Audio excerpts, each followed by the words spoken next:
Hey, good morning from McKenzie Mountain right here in Republic, Washington. Just dropped my gloves.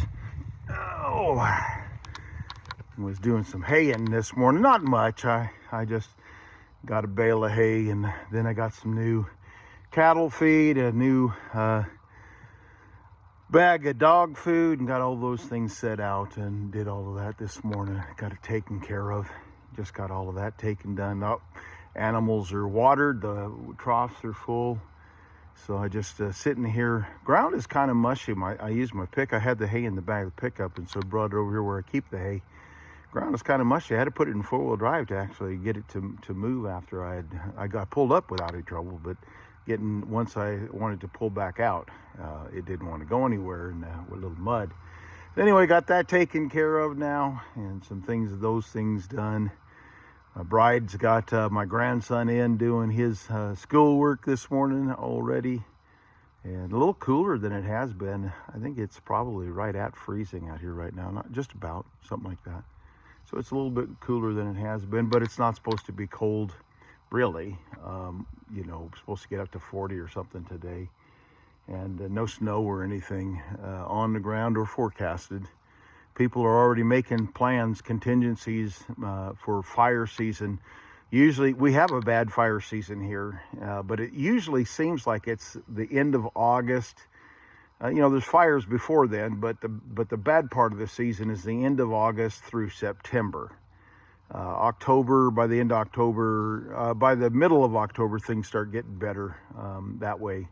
But they're talking about it might be June through September, October. And so people are making all kinds of contingencies already, working on stuff like that.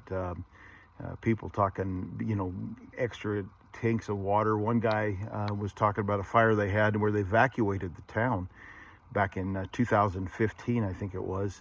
And he said at his place, he collected about 20,000 gallons of water so he could defend his house. And he didn't have to use it. He said he never was so happy to work so hard for naught, because he collected 20,000 gallons of water, set up sprinklers on the roof of his house. He had a fire truck, actually. He bought a used fire truck and had it set out, learned how to use it and all those sorts of things. And then the fire did not come near his house, and so he was very thankful for that. He said he had enough water and a system set up that he could have defended his house for about an hour. And his intent was to stay and defend until it was impossible to stay any longer. But anyway, so just people are starting to talk that way. Our property up here, we've had because my son is on the fire department, volunteer fire department in Republic, they've done fire practices up here on our property, and they've kind of walked it through. And they say that our hill, where our houses are, and up here on the top of the hill, that it is as well prepared as it can. There's, very safe up here. They talk about just a little bit over by my house, there's some branches they say that they might recommend that a person would cut off the trees. But it's off the hillside, and the trees grow off the hillside. And you'd have to have rappelling ropes to get down to them, even to cut the limbs off. It's very, very steep, and it would be very challenging to do.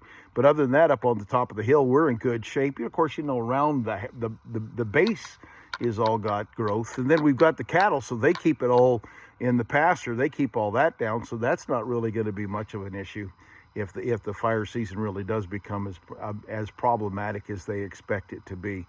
But because there is no snow, has been no snow, and no snowpack anywhere near us, unless somehow we get a really significant rainy season that lasts a long time, which that would mean a longer muddy season. But unless that happens, we're in for a pretty rough fire season, they say. So, but we'll get through it, and we'll trust the Lord through all of those things. Whatever you're doing today, I trust the Lord will bless you and keep you, and make his face to shine upon you, be gracious unto you, and that the Lord will lift up his countenance upon you and give you peace.